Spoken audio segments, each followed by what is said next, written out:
Welcome to Football with Cheese. So in this video, we continue our series doing the top 5 offseason moves for every team. We did the NFC West last week. This week we're doing the AFC West, and we're going to start with the Kansas City Chiefs. But first, if you're new to the channel, make sure you subscribe and hit the bell for notification so you never miss one of my videos. I cover all 32 teams on this channel. So here's how this works.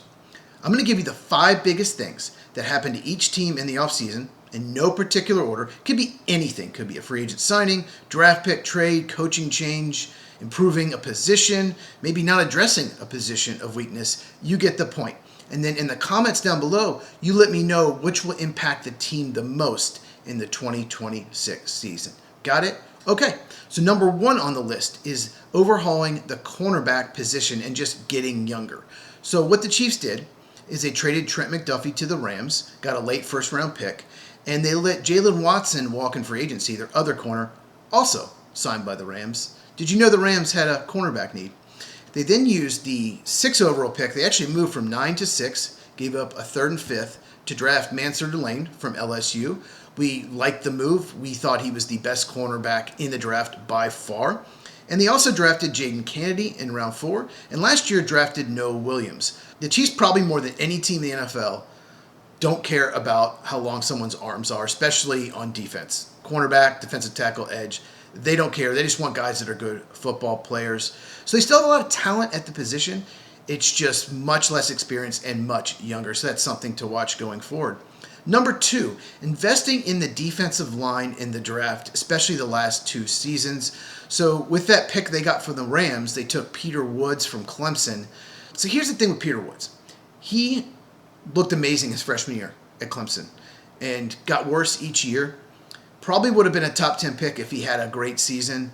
And he also has short arms. Once again, Chiefs don't care about it. I think this was a bit of a reach just because the production has not been there, but I get it. He's very talented. And I'll say this. The Chiefs defensive line got dominated in that Super Bowl against the Eagles. And they have made an effort in the last 2 drafts to address the position. Also got R. Mason Thomas in round 2, edge rusher, Oklahoma. We really like that pick. Last year, got defensive tackle Omar Norman Lott and edge rusher Ashton Gillette on day 2. So they've really made an effort to improve the position.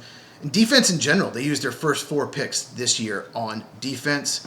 Number 3, they want to run the ball more on offense. They signed Kenneth Walker in free agency. He was the Super Bowl MVP this past year for the Seattle Seahawks. And the Chiefs have just really struggled to run the ball the last 2 years.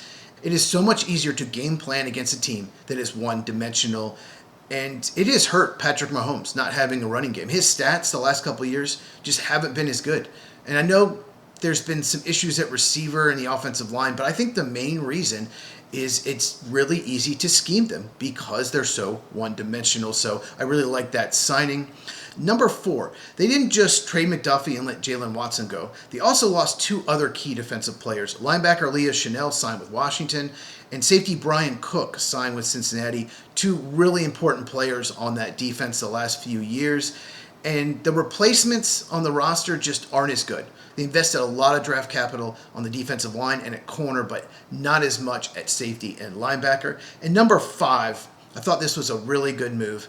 They let Matt Nagy go and brought back Eric Bieniemy to be the offensive coordinator. So facts are facts. When Matt Nagy was the offensive coordinator with the Chiefs, their offense got worse. Seems like every year. And when Eric Bieniemy was there, it was much better. And if you did not see, Ian Rappaport and a bunch of insiders or reporters were all just promoting Matt Nagy. He deserves another chance. He deserves a head coaching job. He's such a great offensive mind. He really isn't. He was a disaster in Chicago as the Bears head coach. He did not develop Mitch Trubisky at all. There is nothing on his resume that he has ever done to make me think he's a great coach as a coordinator or as a head coach.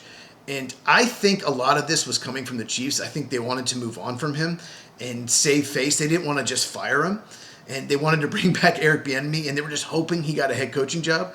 And when Matt Nagy did not get a head coaching job, they quietly just hired Bieniemy and didn't bring Nagy back.